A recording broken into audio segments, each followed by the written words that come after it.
my game face. Ain't no stopping me, you know I'm coming in first place. Well, stop it till I get that ring. I'ma dominate all day. No matter who you bring, I will not lose. Yeah. I will not lose. I will not lose. Yo, what up? It's your boy, JJ Stone, aka Black Gritty. Welcome to another episode of Gritty Nights. Happy New Bear to you. I'm not a New Year guy. If you're close to me and you're in my life, I always respond with New Bear when people hit me with the New Year. It also keeps my iPhone from triggering sparks and fireworks all the time when you say it 42 times a day. So happy New Bear to you. I hope you and your family are good. I feel good for the first time since Christmas Day. My daughter got me sick for Christmas, so I haven't been making videos. I apologize. But on IG, we did break 10K before the new year. Broke 10K on the 29th. That was one of my goals for the year. So woo to me all by myself. And for all of you that checked in and tapped in, commented, and told somebody to come and hang out with your boy, I appreciate you. And before I go and watch the Sixers game tonight and the Flyers, get the split screen going tonight. It is the Warriors. That should hopefully be a good game. They lost last night to the Kings, but I mean, they've been on a run, and I'm not here to talk about the Sixers, but I am going to watch them, and I'm going to watch the Flyers tonight. So I've just been in battles for the last 3 days with Saquon. I was on Johnny Marks' show, Philly the other day, and I made the fatal mistake of I'm really hard on Nick Sirianni. I don't like Nick Sirianni because of his antics and his personality and the way that he speaks. But I know he's a good guy. He's a good person. He's a football guy. He cares about the game. He cares about his players. And I really thought him being such a team guy, he very much reminds everyone of Dan Campbell, and him and Dan Campbell are very similar, very aggressive guys. But the one thing I didn't take into account was the fact that Nick Sirianni doesn't have job security either. And so in all my arguing for the last 2 days, you've been online with me or you've been interacting, I've been commenting back and forth with everybody, having great engagement. It's nice to talk to fans where you don't end up saying, you're stupid and you're bald and your mom's a dog or all that dumb stuff. You just argue about your point and your passion and be a fan. It doesn't make you a good fan or a bad fan. It's just your opinion, people. But I didn't think about Nick Sirianni not having job security. I didn't think about Nick Sirianni being in a lame duck year where if he doesn't make a deep run, he could be gone. Now, I know a lot of people love Nick, and they say, well, he's won 13 games, and this is their time. They won 10+ games, and most winning coach in Eagles history. How could you get rid of him? Well, they didn't extend him. So I'm just saying there's tea leaves for that too. And so the fact that he can't appreciate you for the 10K.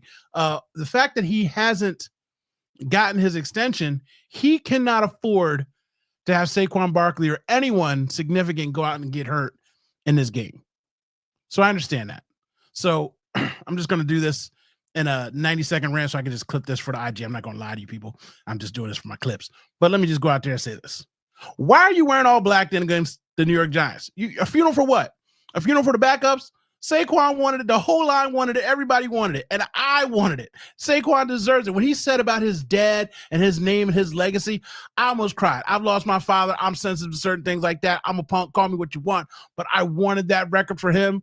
Who won the championship in 84? You can't remember. Who was MVP in 84? You can't remember. Now, if I told you 85, everybody said 85 Bears. You know everybody on that roster. But not in 84. It was the Raiders just to help you out. Here, I feel like we could have went and got that thing and went and got the Super Bowl. The morale, the push, and the joy, and the whole team. And you're going against the Giants, a JV team that can't stop nobody. And they would have bent the knee to Saquon because they love Saquon more than they love the Moore family. I'm just saying, baby. We could have had our cake and eaten it too. But again, Nick Sirianni is in a lame duck year. And if anything were to happen, like what happened to A.J. Brown last year, it would have been all on him. And as much as I don't like Nick Sirianni, that's not fair to Nick Sirianni. So I have to be realistic about that. That's not fair to Nick. I get it. But my goodness, I want the record so bad. I really do. And it's not going to happen. It's okay. I'm not crying. You're crying. You know what I mean? It is what it is. You know what I'm saying? But now you better go. You better go win the Super Bowl. You better win in the first round. You better get me to the NFC. Okay, let's be realistic. So I'm trying to talk to you so I can just use this stuff. I'm going to really be bad. Y'all comment. So what level do they have to get to for you to feel okay about it? Because nothing's guaranteed, right? So everybody's saying, well, now you better win the Super Bowl, me included. But is it more realistic to say you better get to the NFC Championship game? Because if they go out there and they lose in the first round, oh my God, y'all didn't get the record. If they go out there and lose the second round, oh man, you didn't get the record. But then if you lose the NFC Championship game, you're like, oh, well. Then you get the Super Bowl, you're like, well, see, that's why you rest everybody. But then if you lose the Super Bowl, you're like, well, we could at least have the record. So what level is it for you before you're like, I'm okay? It doesn't matter to me. The Eagles shouldn't be playing scared, missed opportunity for the Russian title. There's so many fans that are split 50-50 on this. And I can't fault anybody for feeling that way. At least NFC Championship, the Russian title. I'm just looking at the comments on IG. But I want both. And again, Eric Dickerson, the other argument with, well, he did it in 17 games. OJ did it in 14. Newsflash, when Babe Ruth was out there hitting stuff, there weren't any black people in the league. Like, I mean, do you want to go that route? Do you want to go when he played, there was only 115 games or 82 games? Or when does it stop? Oh, it's steroid era. Like you put asterisks on certain things like that. But Eric Dickerson doesn't have an asterisk, and he should have one if that's the case. That's not what we do. The Miami Dolphins pop that champagne every single year. The Patriots went undefeated during the regular season. They went all the way to the Super Bowl. And they lost that Super Bowl. I don't know how. Giants be doing some weird stuff against them. But they popped the champagne on that too. And I'm like, but they won 17 straight games, more than 14. But Miami's like, you didn't win the championship. You didn't close the deal. So there's certain records in the NFL that are just legendary, that just make you feel a certain way. Passing touchdowns, the game's changed. That lead is going back and forth and it's disappearing over time. But 40 years to stand on this rushing record, only 9 guys in the top 2,000. And you don't know which one's second or third or fourth. You just know the names of the people that are there. You know Barry Sanders, Adrian Peterson. Like you know the names, but you don't know what yardage it is. So if Saquon broke the record, he'd be one for maybe 5 or 10 years. So they add 18 games. But even then, this man has been fighting and campaigning for running backs for the last 4 years. When New York didn't want to pay him and they were franchise tagging him, he's going and flying dudes across the country, having meetings with the top backs, trying to figure out how to save his position and get them paid the way they deserve to be paid. And for him to come here, get that contract, get behind this line, and then do all that he's done, that would just put the stamp on this man trying to revitalize the running back position. And it might take an 18 game for somebody else to do it, because it's hard to do regardless. But then on top of that, Stoutland University, you're not getting that love for Stoutland University. We talk about the Eagles' offensive line for decades being some of the best offensive lines in the world. If they had this record, it would be bar none. Like, we talk about the Hogs back with the Commanders Redskin era. I don't remember them getting a 2,000-yard rusher, but those guys had a name, the Hogs. Like, I feel like this O-line, if they got this record, they would have a name. They would have a title. They should have a title. They should have a name. I don't know why we haven't given them a name. I got to work on that. And this young defense needs a name too. We got to work on that. Not Legion of Boom, Legion of Doom. I love having names for teams when they're doing greatness. And this team is so young on defense. But my goodness, it would just be so amazing to have that record for the team, for the players, for Stoutland, and not for nothing, for Nick Sirianni. Nick's got a lot of little feathers in his cap. He ain't got no ring yet. So I'm complaining about things that don't matter. Like I said, shout out to Stoutland. I'm greedy. I want it all. I want it all too. I understand not doing it. And I get the people that say don't do it. Like, I'm not going to sit here and call you scared, a punk, baby, whatever, but it's football. Aaron Rodgers got hurt 4 plays in doing nothing. I'm more worried about the fact that Hurts hasn't gotten to practice yet and he's not at concussion protocol. Even sitting in on 2 weeks, now he's going to be rusty. The team's like slow coming out of the start. We're already slow coming out of the gate anyway. So he's not there. Dallas is working his way back in. Personally, I like Calcaterra better than Dallas right now. Dallas is better at blocking. Calcaterra flashes in the passing game. Dallas just disappears anymore. He doesn't flash for me. And so trying to work Dallas back in, Huff coming back in. There's so many things where, like, if they just gave him the first half against the Giants and gave him a shot to get the record, I'd just be happier. See, everything I do, I work back to trying to find a way to get it to work. But again, my biggest concern right now is Jalen being out. And all I think about is when Carson got knocked out in that first playoff game because of what's his name? I can't remember his name. The lineman that we don't like that was scared to play us with the Panthers. Oh, Clowney, Jadeveon Clowney. When he knocked out Carson, I'm thinking like, if he's susceptible, if this is such a bad concussion and he gets in there and gets his bell rung, you know it's easier to get a concussion after you've had a concussion. So I'm worried about that. You know, I love Tanner McKee. I don't know if Tanner McKee's taking to the Super Bowl, and I'm not a Kenny Pickett guy. People can talk about Kenny Pickett all you want to. I watched for 2 years with Pittsburgh. I'd rather have Duck or Rudolph, the red-nosed quarterback that they replaced him with, other than Kenny Pickett. Again, love the fact that he's a Philadelphia kid, Philadelphia native, Philadelphia guy. Congrats to him on his success. But all I think about is the small hands and that little dump ball thing that he did, and it drives me absolutely crazy. So we need Jalen healthy more than anything else. Oh, not more than anything else. We need shoot. There's two people you need more than anything. AJ and Jalen. Now Saquon is important too, but you see how the running game looks when Jalen's not in there. They can load up the box. Nobody's scared about moving anywhere. Pickett has those messed up ribs, so even if he had to be thrust in there, he's one hit away from getting knocked out. And you're there with Tanner McKee anyway. So I'm already about Tanner time. Dallas sucks 2-5. He doesn't like Pickett either. If Tanner McKee won us a Super Bowl, what would that do to the city? The Mormon missile wins the Super Bowl. What would that do to the city? I mean, I don't know what it is. I watched him in a couple preseason games. I watched him in practice. I love Tanner time. I'm just saying, he looks like a walking volume. Like he looks like he takes Xanax on like with his coffee in the morning. Like he's just so chill. You see them balls he just threw up. He only threw 4 passes. I mean, the one didn't count. But you see, I just chucked that thing up. He know what he's doing. Early release. It's Tanner time all the time with me, baby. It's Tanner time with me all the time. There's definitely something to be said about the community momentum. The QB1 not playing for the last few games. Hope the rest helps the starters. Yes, that's what I hope too. I hope everything is good. I hope everything is right with the world. And I just really want that record. And I know it's a selfish thing to want, but the team wanted it. And like I said, they bent the knee.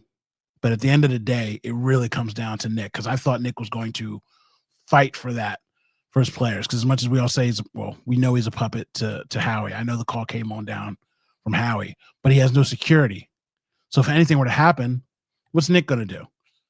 And I wouldn't have trashed him after that, because like I said, I'm out on the internet openly. I don't be trying to backtrack on what I say. When I'm wrong, I'm wrong. You know what I mean? Again, I really thought that Nick was going to fight for his guys to get the record. Then I forgot that he doesn't have job security. So it is what it is. Fam, these comments, bro. Yeah, see, the people feel it. You know what I mean? See, me and you be talking to DMs. I know how you feel, but I'm telling you, the people, it's really like I'm not going to say 50-50. I'll say like a 60-40. 60% of fans want it badly. 40% are like, you're crazy. It is what it is. But now I'm like, you better go give me the Super Bowl. So Super Bowl aside, let me bring this thing up here. And oh yeah, we got the Pro Bowl. We got Pro Bowl guys there. Saquon Barkley doesn't get the Russian title, but he's a Pro Bowler. Zach Bond, Pro Bowler. Oh, resign Zach. He's like, he loves it here. I love you here. Don't ever leave me. Stay with me forever. There's been chatter on some of the social TV networks, national media, about him being Defensive Player of the Year. I'm not going to knock it. They're not going to give it to him, but he's more deserving than a lot of other people when you look at their numbers this year. Zach Bond has been the surprise of a nation, and that's something about coaching. Like I said, I give Nick a lot of crap because I don't feel like he controls anything, offense or defense. But Vic Fangio, when he talked about the players in the offseason, he's like, this guy sucks, this guy's solid, this guy sucks, this guy's solid. And he was like, they're coming along. Like, he was just so straightforward. So when he knew what linebacker he wanted to play, he knew exactly what he was getting and what he saw, and it bore fruit with Zach Bond. So congratulations to him. Jalen Carter, perennial, just sign him up. every year. He's in there. Barring any kind of injury, there's no doubt he's always going to be a Pro Bowler from here on out. Landon Dickerson, you know what I mean? That's a big man right there. That is a big man, well deserving. Lane Johnson, you know, again, his annual spot. As long as Lane doesn't miss a game or two, you know, he's in there. Congratulations to Lane. Lane was the only one that was verbally out loud about, you know, wanting to rest guys and not caring about the record. And he got 2K, and that's good enough. Everybody else was like, I really want that thing. But shout out to Lane. Cam Jurgens. Now, this is going to be real interesting to me. His first year as a center, when, oh God, I hate talking about this because I get so much hate and things like that. I love Jason Kelce. I had to say that. I love Jason Kelce. Have to say it one more time for the people that want to come and yell at me. I love Jason Kelce. The fact that he's talked about like he's the greatest Eagle of all time is absurd. He is a great player, but he is a center. He is a center. He gave one of the greatest championship parade speeches of a lifetime of any sport. He is charismatic. His wife is an angel. His family is amazing. His brother's annoying as fuck, but he is a mensch. He is one of the solidest individuals on the planet. Love Jason Kelce. He's not the greatest Eagle that ever played football. I'm sorry. And if you want to talk about the greatest centers, I don't know.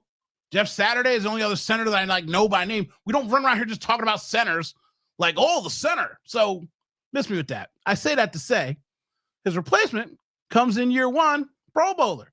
Congratulations to you, Cam. Hand selected by Kelce. Kelce can have a job in front office, one of his other 47 jobs and commercials that he has going on in his life. And so that's it. People are upset because CJ didn't get in. And people are upset because who else didn't get in? CJ didn't get in, and no Mailata, and no Quinyon. So Jordan, let's not forget, this is how good offensive line is. Jordan missed like 4 games with a hamstring. Didn't miss a beat. Still putting up 150, 200 yards a game. So that's why he didn't get put in, because, you know, he would have made it. He is another perennial lineman, but he just missed too many games. CJ, he started coming on late with the interceptions. You know, I guess he got 3 in the last like 2 games or so. That might have been his downfall for that. He also, every single touchdown we have every week has been given up on him. He's the first one to give up a touchdown. We don't give up big touchdowns with this defense, but 90% of them are on him. I'm sure that has something to do with it. And Quinyon is just a silent assassin. It seems as though when teams see him the second time, they seem to figure him out a little bit and throw at him. They're not afraid of him. But everyone who else has seen him for one time and the first time, they don't throw his way. So he doesn't get many opportunities for an interception. He has 0. He doesn't get that many tackles because usually if he's tackling, he's helping out on somebody else's man. And thirdly, when they don't throw at you, your stats are just what they are. He's a silent assassin. I say this to say he almost deserves it because you don't think about that side of the field. When he's out there, they're playing the zone. You know, he's not playing man-to-man yet. He's a rookie, whatever. Suck it up. Stop crying about it. But when he's over there, quarterback Joe Burrow doesn't look at that side of the field. Lamar Jackson didn't look at that side of the field. Like, your best Jaden Daniels is up and coming. He did not look over there until he saw him the second time. Cooper Rush didn't look over there until he saw him the second time too. So I'm just saying he might have deserved a little bit as far as that's concerned. But a good haul by the Eagles in the Pro Bowl. And yeah, I'm not saying anybody got snubbed. I think that you know, AJ Brown is literally like the heart and soul of the team, and it's so weird because you don't realize it unless he's not there. Same thing with when Jalen's not there, you see like, oh wow, the running game doesn't look the same. You're not going to get to break off, you know, 8 yards a carry, 9 yards a carry. Oh, it's 2.9 when Jalen's not in there. Yeah, especially because Tiny Hands displays every time he's handing the ball off because he has to hold it with 2 hands to give it. He's on my team. I should like him. I got to stop this because people think that I hate my team, and sometimes I just don't like certain players. You don't have to like everybody on your team, okay? You don't have to. Again, I understand who Nick is. I just don't like him. It's okay. But I've spent the last like 8 weeks keep my mouth shut. He been quiet on the sidelines. Ain't been having no antics. Ain't been bothering nobody. He been taking the points, being more rational with his 4th and 1s. I had to say, hey, you're doing exactly what I asked to do. I can't say nothing. And I didn't say anything. So it is what it is. And yeah, that's the Pro Bowl. We are Pro Bowling. We are super excited about the Pro Bowl. Nobody cares about the Pro Bowl anymore at all. Who watches the Pro Bowl? Does anybody here watch the Pro Bowl? No one watches the Pro Bowl. The Pro Bowl is something that doesn't matter. You talk about records don't matter and getting this record doesn't matter. The Pro Bowl doesn't matter at all. And I think that's it. Like I said, I'm getting ready to go watch these Sixers Warriors and watch the Fly guys tonight. I'm probably going to be watching the Flyers more than I watch the Sixers because they're more enjoyable lately, believe it or not. And I get less stressed out when I'm watching the Flyers because I try not to care. They're playing Golden Knights, I think, tonight. And if you're not watching the Flyers, check them out. They got young pieces. They're up and coming. And it's just nice to watch a team where you don't have expectations. So you're not like messed up over it. Like when I'm watching the Sixers and I'm like, Paul George looks like Tobias Harris. And then I got to remind myself, you can't even say that because I don't want to be called a casual on the internet. But Joel's just got to stay healthy and all the things have to go right in our way. And it doesn't feel like it's going to with the 76ers. But it feels like it is with the Philadelphia Eagles. So they better go out there and win the Super Bowl because they're resting everybody and they're wearing black for nothing. Getting all sexy for no reason. Getting all sexified up on a Sunday afternoon to go out there with the backups. And at least hopefully Tanner Tom's out there throwing touchdowns to Wilson and whoever else is up there. Covey, I don't know. Again, these kind of games, like it doesn't even matter to talk about, but it's just going to be a depressing day watching that, knowing that that's all anybody's talking about. And we got to get past this week so we can at least just start talking about the playoffs completely. Last thing I'll say about that real quick. The route to the playoffs for the Eagles is pretty good because either way, you're going to play the Commanders or the Packers. I feel like we can handle both of them fine. Then you'd have to go and play whoever's coming out of the South, which is, I don't like Todd Bowles, but either way, I'd rather deal with them or the Rams. The Vikings and Detroit would have to battle each other depending on who they beat and beat each other up. And then we would get to play them. And depending on that whole situation, they would have to come here. If it's not Detroit, the Vikings would have to come here for the championship game. So I like our position and who we have to play and the route we have to get to the Super Bowl. And I'm excited for it. I'm not worried about anybody that we have to face. And we should win the Super Bowl. And that's another reason why I really want both. I got to get off here. I'm repeating myself. I'm rambling because it just really upsets me. But I wanted to say that to you guys, to anybody watching. Again, I'm your boy, Edwin DJ Stone, a.k.a. Black Gritty. Go to blackgritty.com. Subscribe to the pod. Next week, we're going to put out a schedule. I'm going to start doing more of these throughout the week. I'm going to have different guests on different nights. I'm going to try and hit like a Monday. I do our regular show on Tuesday, maybe a Thursday and a Friday. See how that works out going forward for the new year. And maybe just keep them like half hour tight or just talk about random stuff, fun things, life. Oh, Notre Dame, Penn State, white on white crime in the local Philadelphia area is going to be at an all-time high. The beers will be flowing. It's going to be dangerous out here. You thought the mummers gets crazy. Oh my goodness. It's going to be wild time out here when that game happens. Notre Dame actually looks legit and Penn State is fugazi legit. Like they're good against the non-good, but when they go up against a real competitor, they're not. But I don't know if Notre Dame's legit, but it feels like Notre Dame's legit. Like, I don't know. It's going to be a wild time out here in South Philly. Ooh, everybody going to be 10% Irish out here. It's going to be a great old time in the city. College NIL has fixed college football, by the way. The greed has ruined the sport to the way that I like it. Everybody's got a chance. Everybody's got a shot. There's no powerhouse. Alabama, look at you. Georgia, look at you. You can't go and pay dudes under the table and just steal guys and then keep them on your team and then get rid of them in the last second and give their scholarship away and ruin their hopes and dreams about their future because you could control it. And nobody cares anymore about the sport. You guys just hop and leave like coaches do. I didn't watch college sports for like over a decade and a half because these kids weren't getting paid in slave labor. If they would have just did what I wanted, we would have been good. And they're probably going to move towards that. They've got to do something to fix it because these good old boys are upset. But if they would have went, hey, D1 schools, you guys get $10 million. Quarterback in a D1 school, you get a $250,000, $100,000. Lineman, you get 30,000. Wide receivers, you get 40. Whatever the number is that's capped. But every team could get that money. Then you would have guys going, hey, well, I'm not going to get any more going someplace different, so I might as well go here. But they're getting some money because you're making too much money off of these guys, and you've done it for too long. So we'll see what happens. Again, blackgritty.com. Go there, like, share, subscribe. Go to YouTube. Hit the subscribe button for your boy. It's free.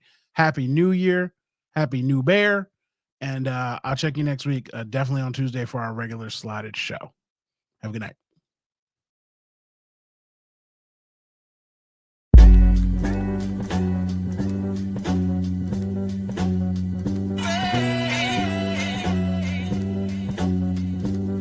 Take a look in my game.